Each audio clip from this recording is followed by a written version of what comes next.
This is a 3CR podcast produced in the studios of independent community radio station 3CR in Melbourne, Australia. Go to allthews.3cr.org.au. Evil minds that plot destruction, sorcerer of death's construction, in the fields of bodies burning, as the war machine keeps turning, death and hatred to mankind, poisoning their brainwashed mind. Welcome to the Anarchist World This Week, broadcast across Australia on the National Community Radio Satellite. Listen to the Anarchist World This Week, Australia's sacred cow slaughterhouse. Listen to analysis of local, national, international events. Listen to analysis you'll never hear anywhere else.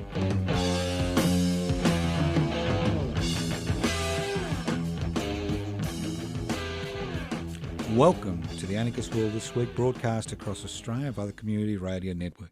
This is a special Christmas Eve broadcast. No, it's not about hope and joy. It's about something else, and you'll have to listen to find out.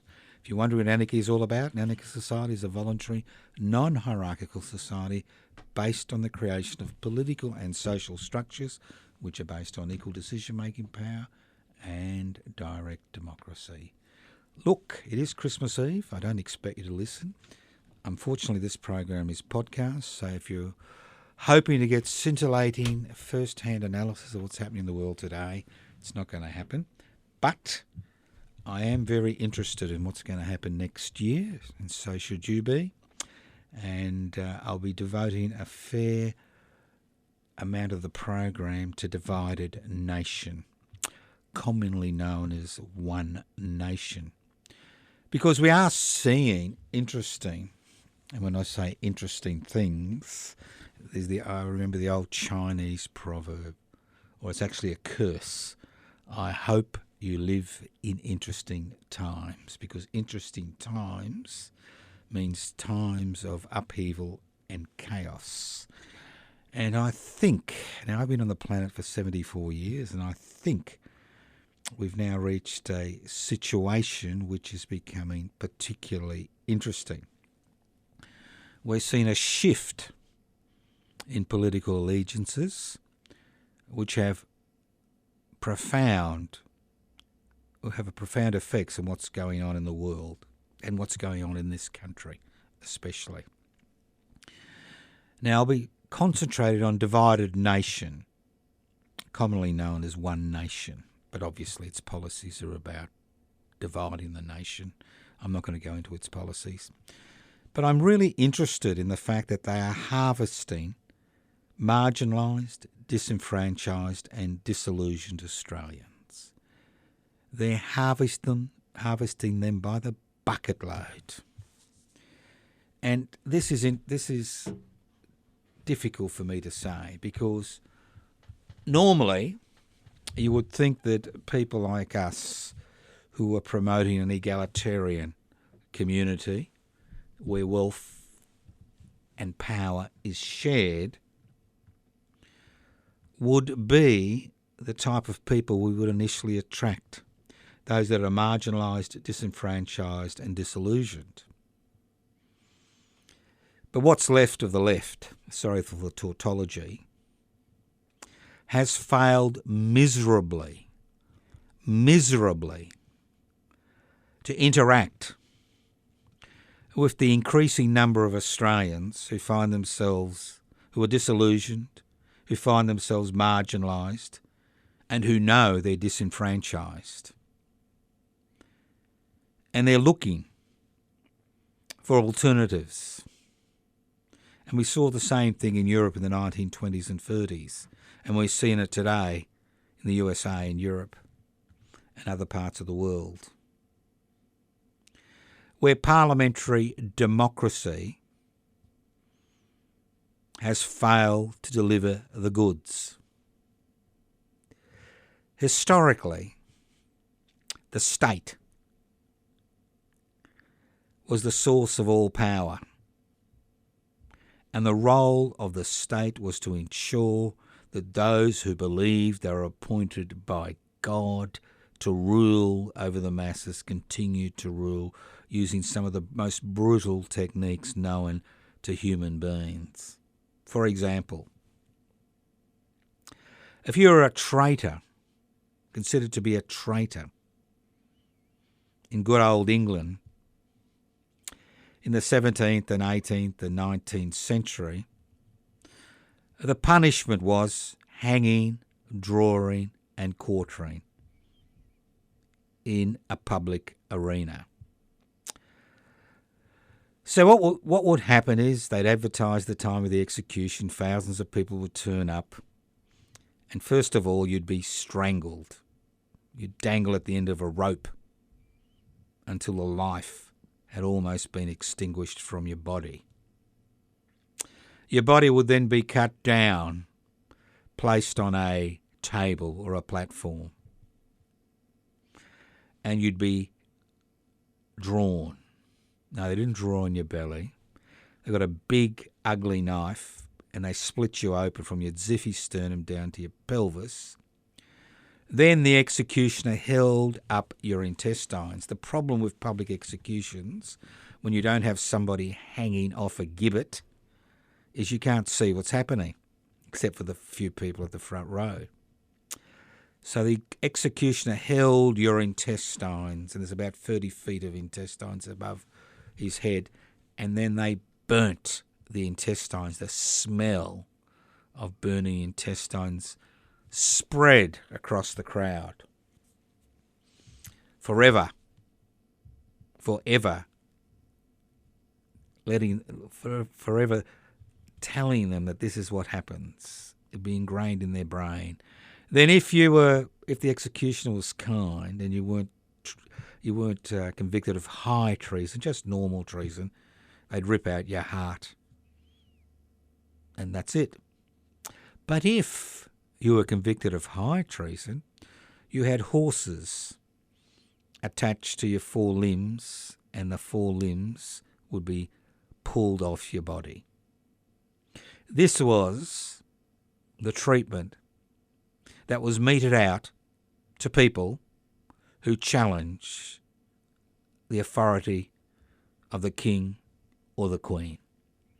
Hanging, drawing and quartering. Now, obviously, the role of the state began to change from being the sole repository of power to a dilution of that power. And that occurred not because people begged and beseeched, doffed their cap at the ruling classes, but because they demanded change through parliamentary movements and extra-parliamentary movements. And we saw during the 19th and early 20th century, we saw change being introduced into parliamentary democracies around the world. And that change meant that the role of the state changed from, again, sorry for the tautology, that change meant the role of the state became one not just of control, but of redistribution of wealth through the creation of a social security system because of working class struggle. And for over 150 years, people in Western democracies, in parliamentary democracies around the world, put their faith in Parliament to look after them. They believe that if they voted in the right political party, their representative will put their interests before the interests of all other people, because it was a so-called democratic society. This is what representative democracy was. But what happened over time is we saw the evolution of political parties. And representatives basically became pawns of political parties they belonged to. Because whether you're pre-selected or not in a winnable or a non-winnable seat was dependent on your adherence to party policy, not on you satisfying the demands of the electorate. And what we slowly saw was the changing guard in Parliament taking on the interests of that small section of society that own the means of production, distribution, exchange and communication. Now this rot began in the late 60s and 1970 by an ideological push by those who had lost power to regain control of the parliamentary system by a number of mechanisms.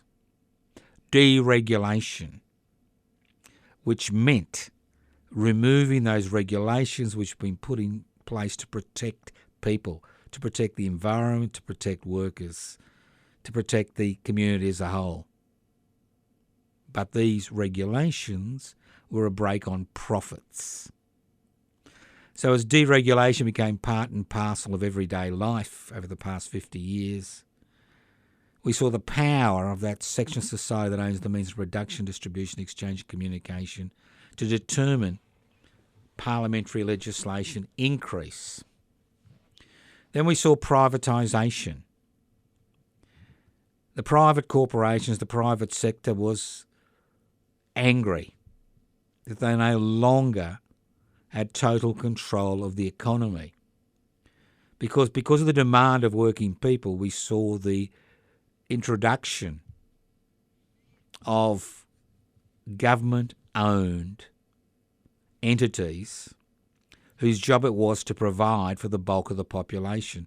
For example, the Commonwealth Bank, which was privatised in the late 1980s, was established in 1911 to ensure that ordinary people on basic wages could actually access loans, because there was no way they could access a loan through the private sector.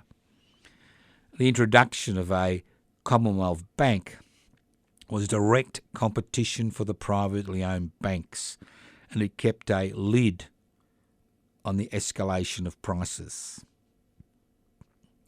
So we saw with privatisation, we saw many institutions which were set up to provide basic services at a reasonable cost to the bulk of the population being absorbed into the private sector. Because publicly owned institutions do not belong to the people of this country. They belong to the government of the day, and the government of the day can and has sold most of them at a loss. And what we see decades later is the price people are paying for the privatisation of basic assets like electricity, gas, the financial sector, telecommunications, airplanes, and the list goes on and on. Then we had globalisation. You see, with a global economy, if you're a corporate entity especially, you can expand overseas. As you expand overseas or you come into Australia, what you do is you maximise profits. And how do you maximise profits? You maximise profits by finding the cheapest labour source. And the cheapest labour source is overseas. Non-unionised, pay them $1 an hour if they're lucky. No workplace laws. And what we saw was the destruction of Australian manufacturing, where jobs were exported overseas because it increased company profitability.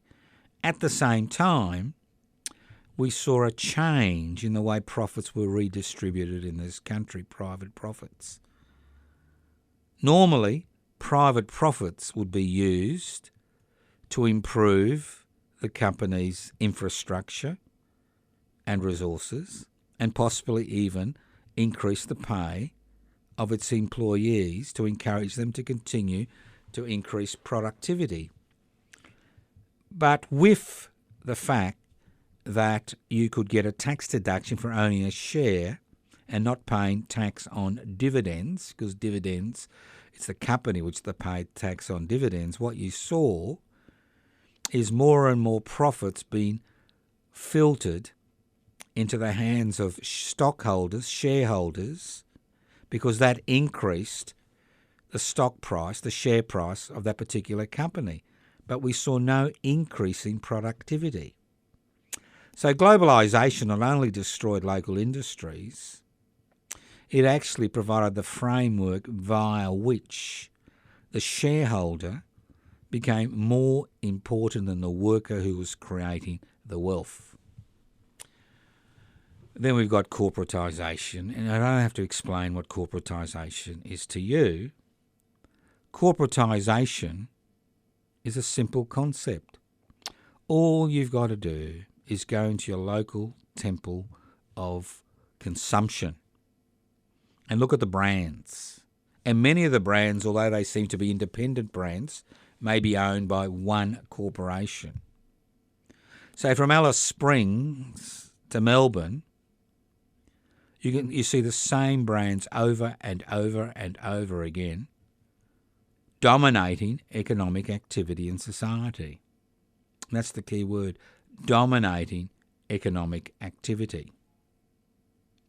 So through privatisation and corporatisation and globalisation and deregulation, we saw many of the advances which had been made by working people slowly disappear over half a century. Now I'm going through this to explain why we as Australians find ourselves in this situation where 2 million children live in poverty, and I know I say it every week, but it makes me cry, where there is not enough money for public education, and we see private charities raising money to send Australian kids to publicly funded and owned schools. We see an inadequate public hospital sector which is underfunded, chronically underfunded. We see all these things and you wonder why. We see 1/5 of the population living on inadequate social security benefits when we live in such a rich country. What is it, 28.3 million people living on a continent? On a continent.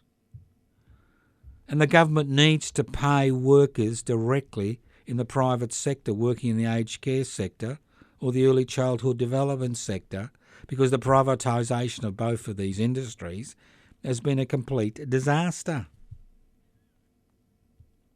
So what you see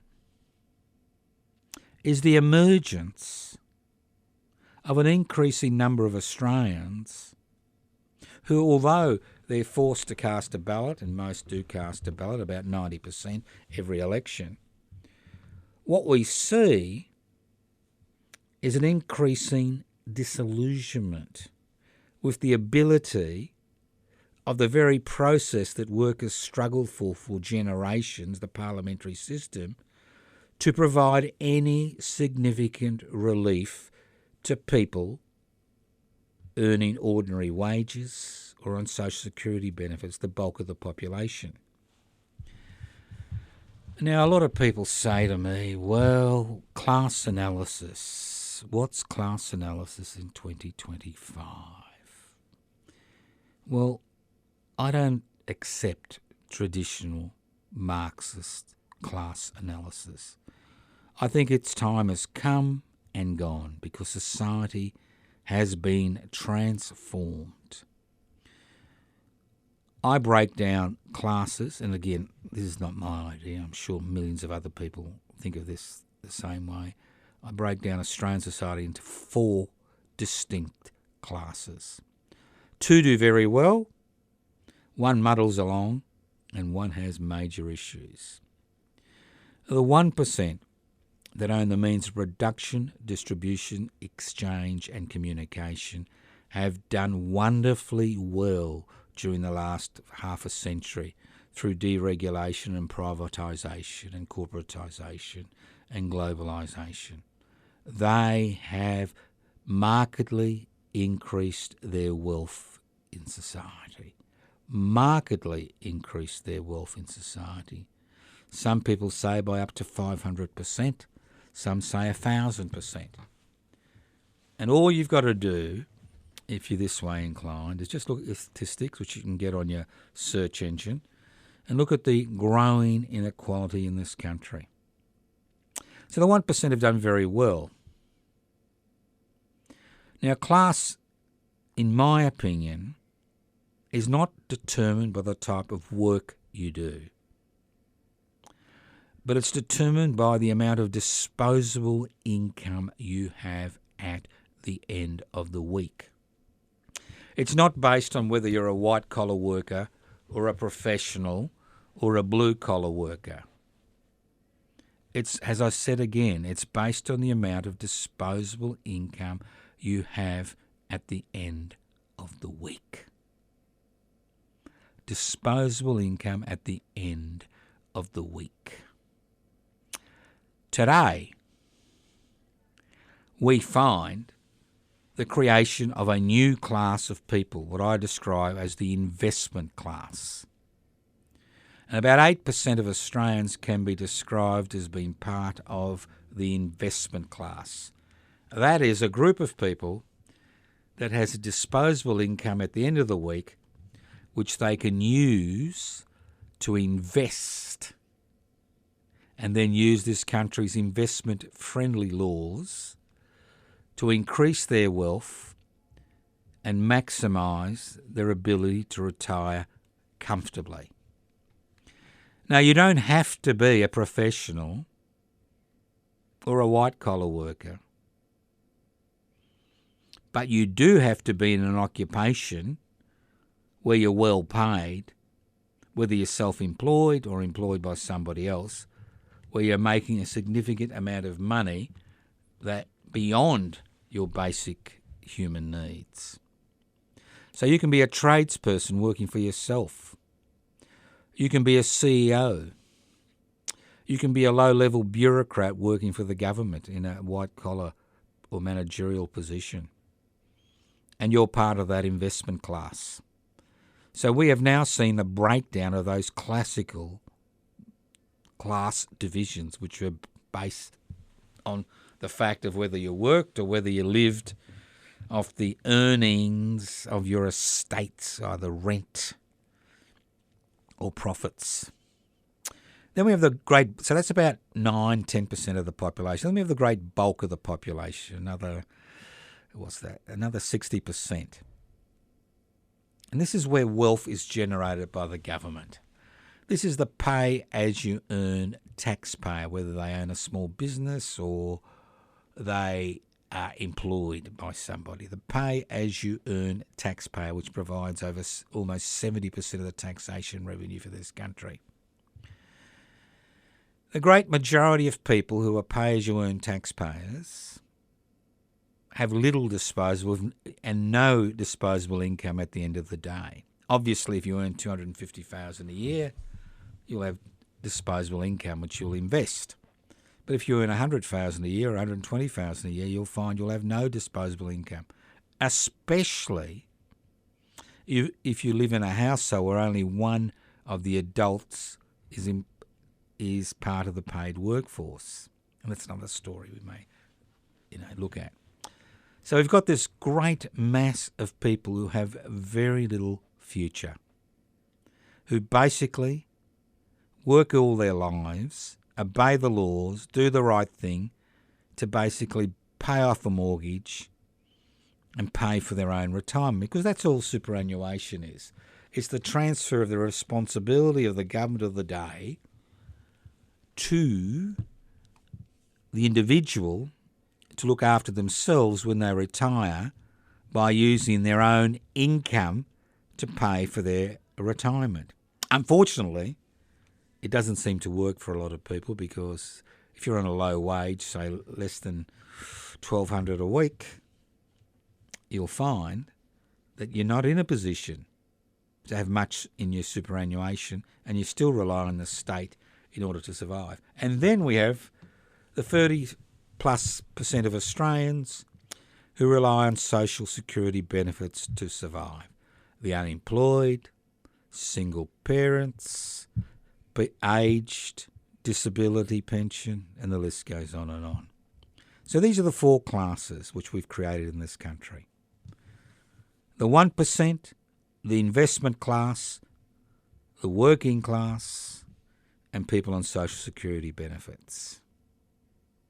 So, what we are seeing is an increasing number of Australians becoming disillusioned with the ability to institute change through parliamentary politics, and to a significant degree, they internalise their anger. They internalise their disillusionment, and what we see is increasing levels of interpersonal relationship problems, increasing levels of psychological issues, because we're taught that if the failure is our failure, it's a personal failure. It's not a failure which is related to the system itself. We never look at the system as a whole. It's always the individual's fault. Maybe you can blame your parents or your grandparents or the teacher down the road. The fact is that it's not, the problem is, in a majority of instances, not an individual problem, it's a society-based problem. So we have this situation where people are disillusioned with the parliamentary system and the major political parties and many of the minor political parties, because they've never come up to scratch. Then you've got people who are disenfranchised. What does that mean? It's a big word, isn't it? Disenfranchised. Well, I remember the 1970s where I was able to acquire an education free of charge. I even had a Commonwealth scholarship to assist me.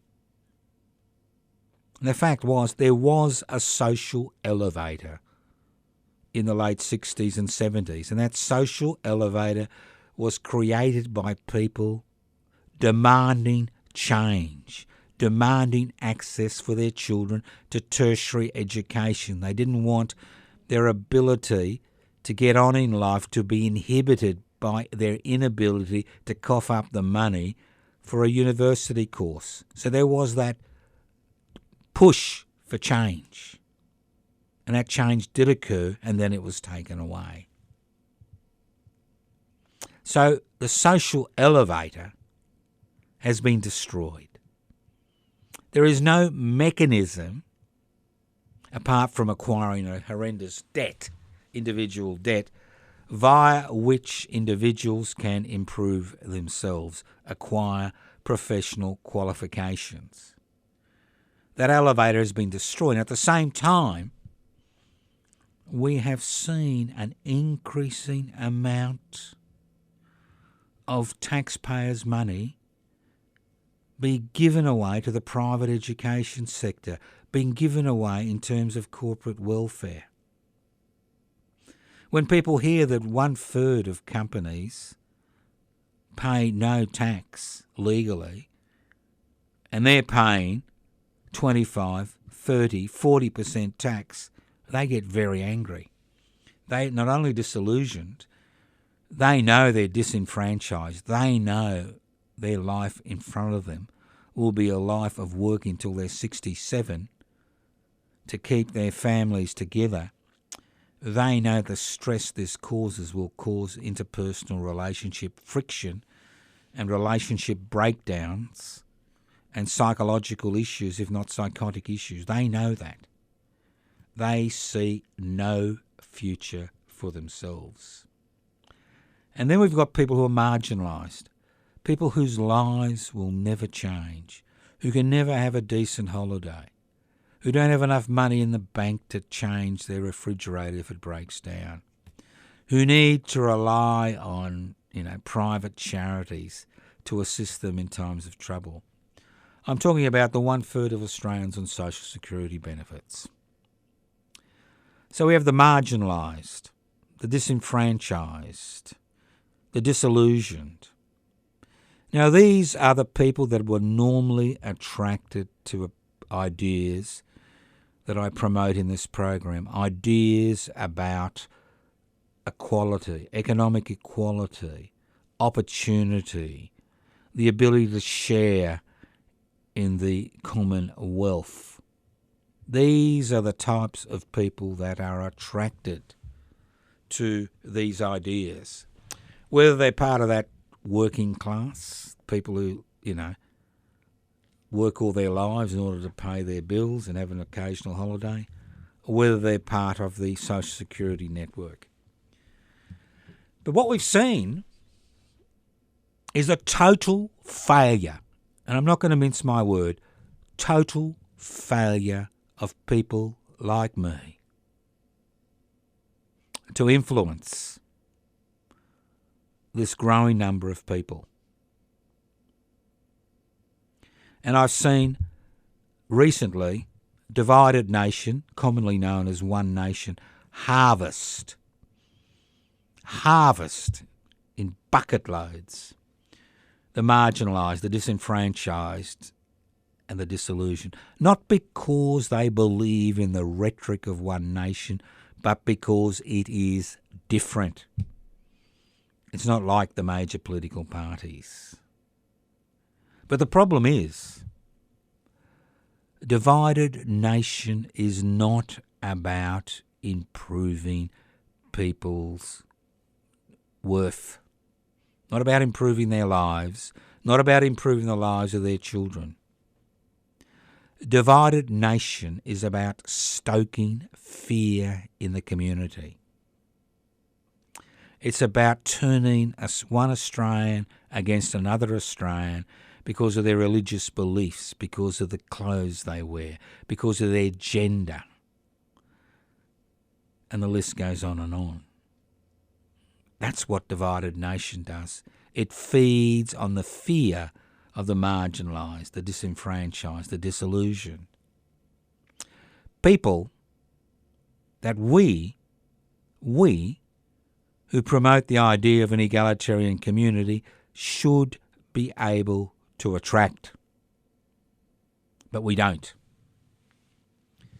And to a significant degree, this has occurred as a result of the failures of the 1970s to introduce significant reform post the Whitlam-led Labor government, which was interested in redistributing wealth as well as creating wealth.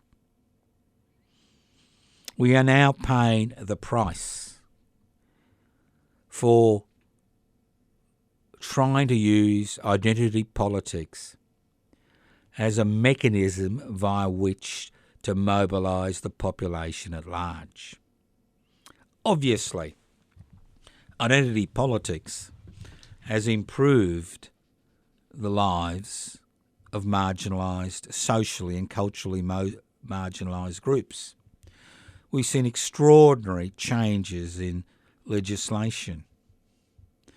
We've seen an increase in community acceptance for people who are considered to be deviant, abhorrent, because of their personal behaviour. This is very positive.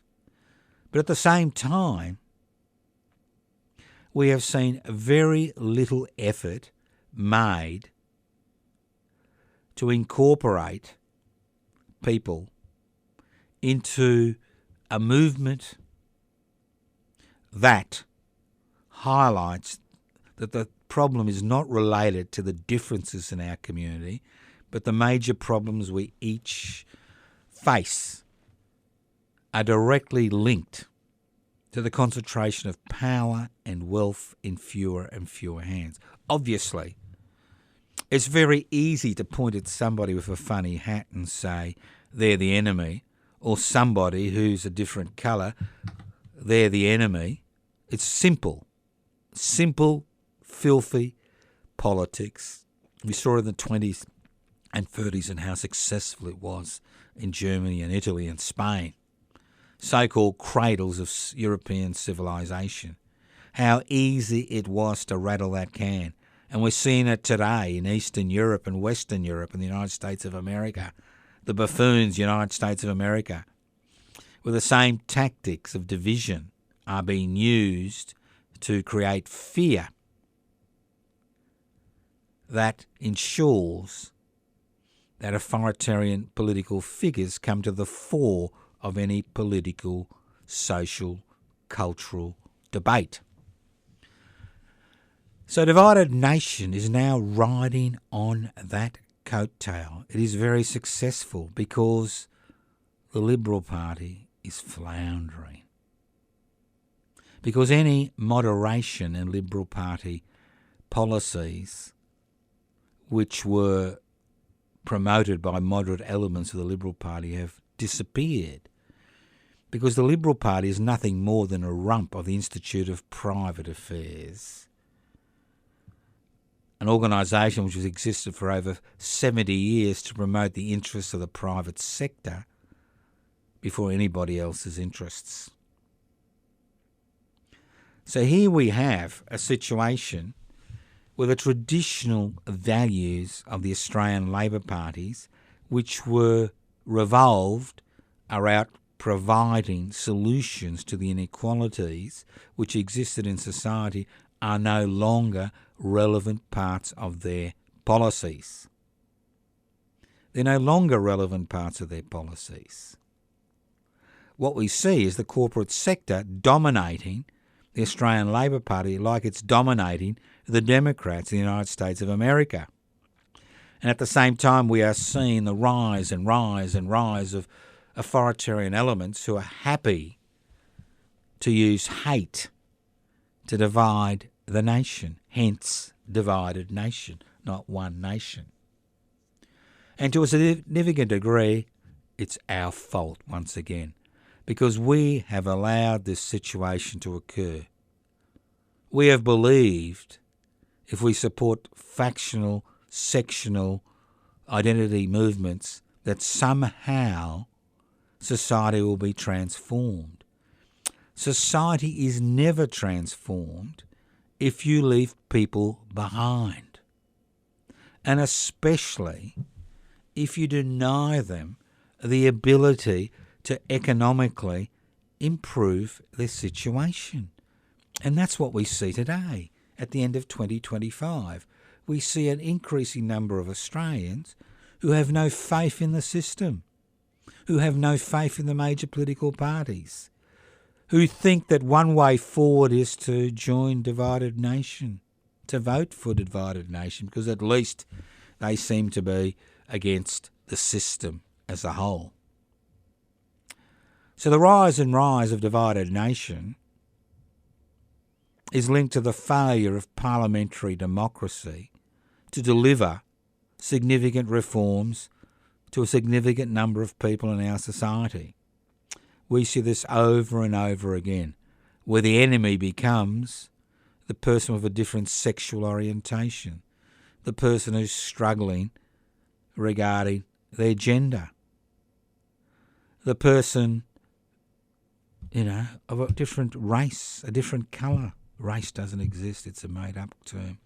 A different colour, speaks a different language, comes from a different country. There's one thing that the atrocity that occurred in Bondi Beach over a week ago highlighted is the fact that the people who came forward, who confronted the armed gunmen, were Jews and Muslims alike. They were ordinary Australians who ran into the gunfire to assist everybody else. At that moment, everybody who was under fire was equal. They all understood their survival depended on them acting. And they did act, and some paid the ultimate price and died because they are trying to protect their community. This is a moment of great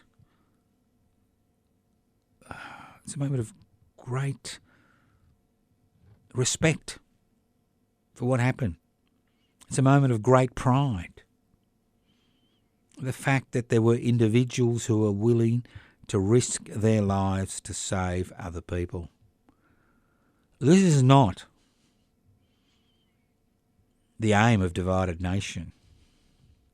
divided nation increase its political power through highlighting the divisions in our society, through not only highlighting the divisions but actually making them worse through misinformation and disinformation. Reality becomes irrelevant. All that's relevant is what's in their rhetoric. So we are at a critical juncture at the end of 2025. We are at a critical juncture. And that critical juncture depends, to a significant degree, what happens depends on us. Yes, you and me. Because ultimately, it's the role the individual takes which determines the type of society we create. Remember the old Abraham Lincoln slogan? Don't ask what your nation can do, ask what you can do for your nation. Forget about the concept of nation, but let's forget about what you can do for your community. What can we do to create a cohesive community where wealth is redistributed from those who have acquired it by exploiting the labour of other people? Where wealth is, as I said before, redistributed to deal with the issues that are created because of the growing inequality in our society. And we're not going to solve that issue by joining Divided Nation or by putting our faith in the Labor Party. We're not even going to solve that issue by joining Public Interest Before Corporate Interest, which is an organisation I'm the registered officer for, which was created over a decade ago for that very reason, to move beyond identity politics and try to interact with the disillusioned, the marginalised, the disenfranchised. The issue today is about creating an extra parliamentary movement that demands change. Not change in terms of individual change, not change in terms of sectional interests, promoting one sectional interest above another sectional interest, not change regarding passing legislation which restricts the way people are able to interact and associate, but change which overcomes the economic divisions that have been created in our society. Change that ensures that the wealth is held in common.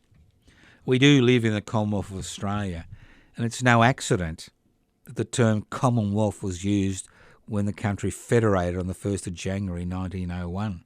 The Australian state was created by an act of the British Parliament. Now, the British Parliament was very, very against using the concept of Commonwealth of Australia because that related to the period in English history where Charles I lost his head and the Commonwealth was created where Parliament was the primary instrument of power. So we do face these issues, and I encourage you not to be cynical. It's so easy to be cynical in an era of universal deceit. It's so easy to be cynical when social media is flooded with misinformation, disinformation, and the list goes on and on. It's so easy to be disillusioned and cynical, to be cynical when consumerism seems to become the byword of existence in our society. Who's got the biggest house? Who's got the biggest bathroom? Who's got the best car? Who had the best holiday? Where consumerism seems to be the only lubrication that is used in our society. The issue basically comes back to us. We can determine the political, social and cultural agenda of this society. And we won't do that by sitting back on our haunches and saying, oh, woe is me. Oh, woe is me. I'm sick and tired of listening to the major tribes in this country. There are 2 tribes in this country. Tribes that have come together irrespective of their sexuality, their gender, their belief systems, the funny clothes they wear, but they have 2 things in common. We've seen, and we see this in all societies which are incapable of resolving any of the issues which face them, which rely on representatives to resolve their issues. And these tribes are, I'm gonna do this, I'm gonna do that. And what happens is, you're young, I'm gonna finish school. You get to university, I'm gonna get a good, finish my course. You graduate from university or trade school, I'm gonna get a job. You get a job, I'm gonna get have a partner, we're gonna have a house. Then we're gonna have children. Then the children leave, and you think, now's my time, right? The last 10 or 15 years of my miserable life is my time. And then you find I'm going to have to help the kids with the grandkids because they can't afford the school fees, and the list goes on and on and on. I'm gonna, and then you die. And then you're gonna do nothing after you die, irrespective of your religious beliefs. So if you are part of the Gunner tribe, and I can assure you that a significant proportion of Australians are paid up members of the Gunner tribe, tear up that membership form and begin to look after the interests, and not just yourself, but the people around you. Begin to get involved in activities. It doesn't matter how low grade it is. You can stand in front of a bank with placards saying, these people ripped me off. You can still do things like that. You can join an organisation. You can set up a debating group, a discussion group. You are capable of doing all that. You don't have to be part of the Gunner tribe. You can tear up your membership card and you can start doing things. Because if you don't tear up your membership card of the Gunner tribe and rely on somebody else to do it for you, it's not going to happen. If that's one thing I've learned, after I began to be an activist when I was 16, 17, 55 years later, 56, 57 years later, I've learned you can't rely on anybody else. You've got to tear up your Gunner card. You need to get involved. And then we have the second great tribe in Australia. Somebody should do something about that tribe. When we saw the atrocity unfold at Bondi Beach over a week ago, we saw people who confronted the most horrendous situation, put their body on the line.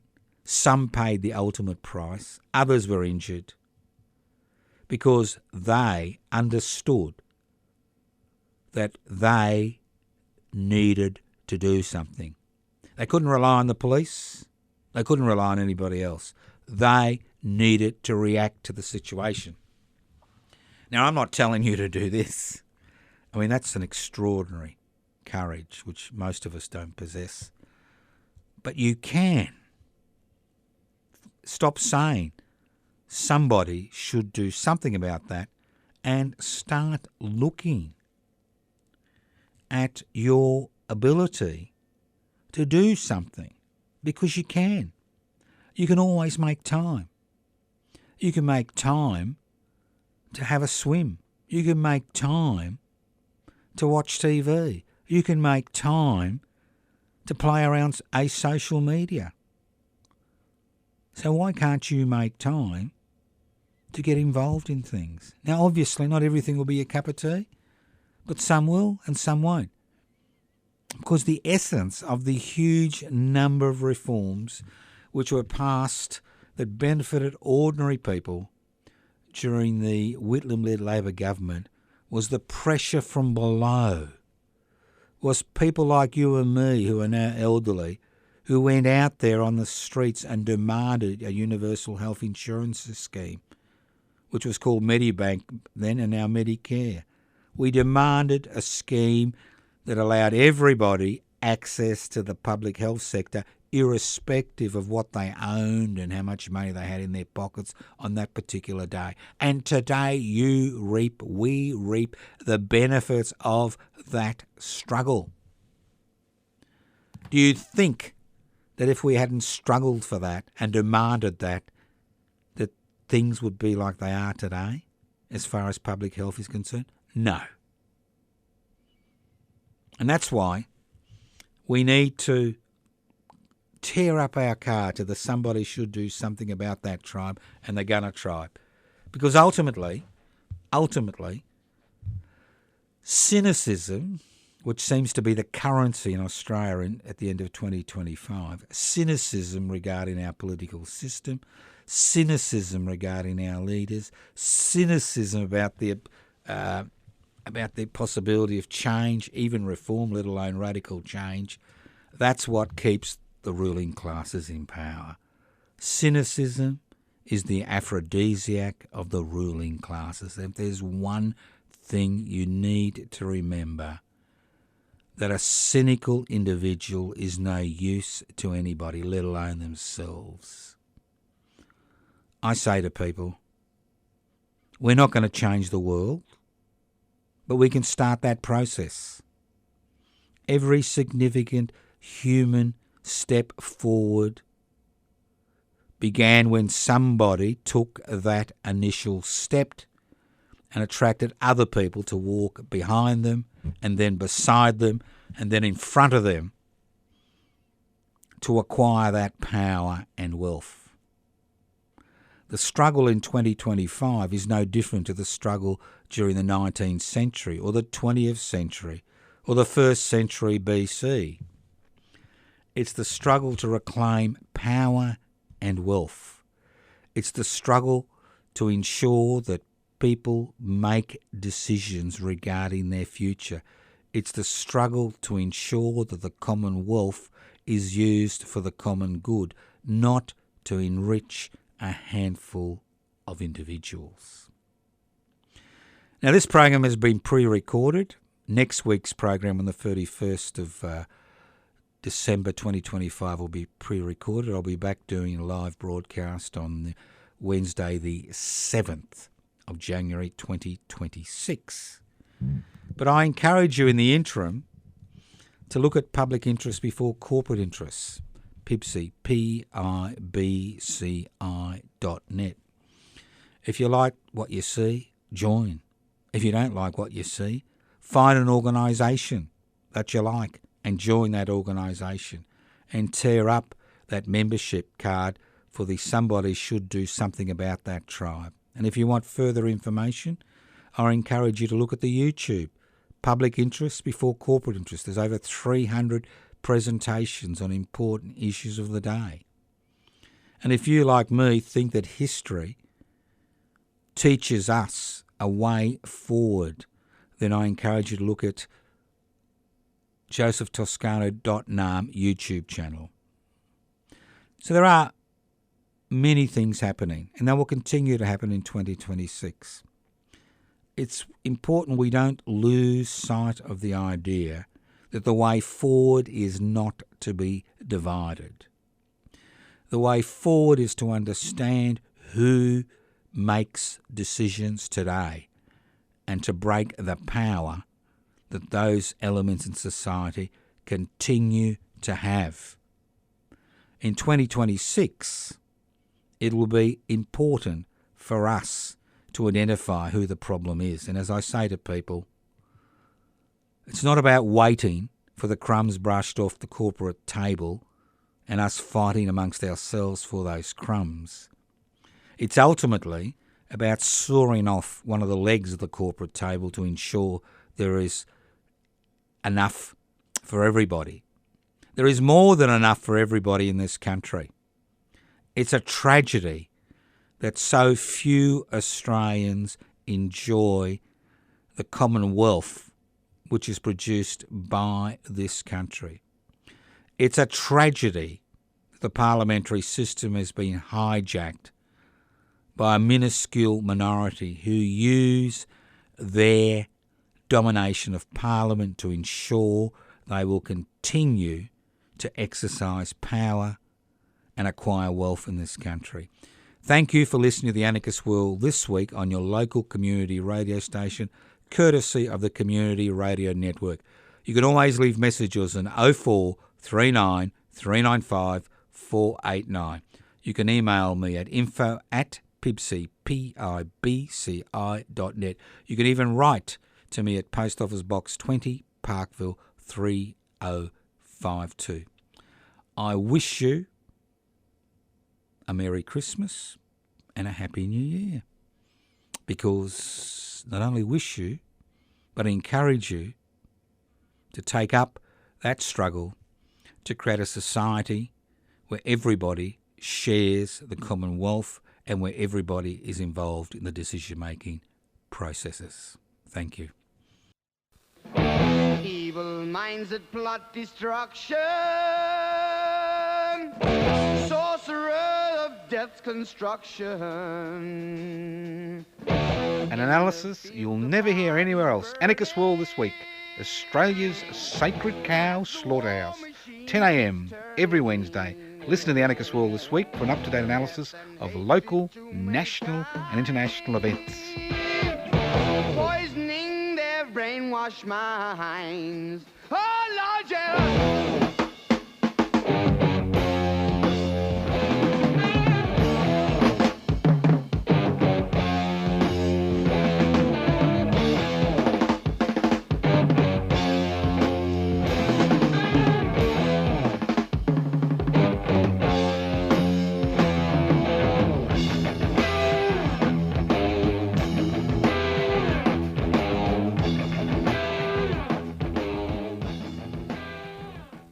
You've been listening to a 3CR podcast. If you found it valuable, please consider donating or subscribing to support independent community radio. To find out more, go to 3cr.org.au.